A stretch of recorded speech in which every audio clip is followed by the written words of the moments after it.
Beli satu, percuma lagi satu. Krim kunyit ni betul abang ni cakap, memang bagus untuk muka kita lah.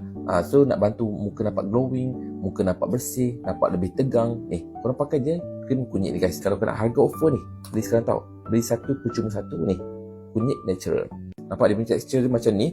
Dia mudah untuk serap tau. Nampak dia senang nak serap. So nak pakai waktu malam pun boleh, waktu siang pun boleh. Okay, dia ibarat macam moisturizer lah. Korang pakai moisturizer waktu malam boleh. Tapi kalau nak pakai waktu siang, korang kena pakai dengan sunscreen lah. Sebab apa? Bila bekerja tengah panas tu, kena protect kita punya skin daripada cahaya matahari guys. Kalau kena harga offer ni, beli sekarang tau. Beli satu, percuma satu ni. Kunyit natural. Harga dia murah je. Sekarang ada harga promo tau. Promosi sekarang, buy one free one. Nampak?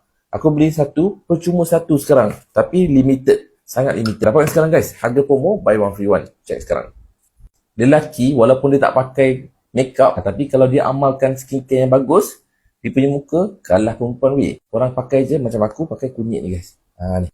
Bagus untuk tegangkan kulit muka, yang ada masalah jeragat, jerawat. Ni kalau pakai je setiap malam macam ni. Harga dia murah je. Sekarang ada harga promo tau. Promosi sekarang buy one free one. Nampak? Aku beli satu, percuma satu sekarang. Tapi limited. Sangat limited. Siapa nak kena cepat, serius. Cara pakai dia, korang apply je macam ni.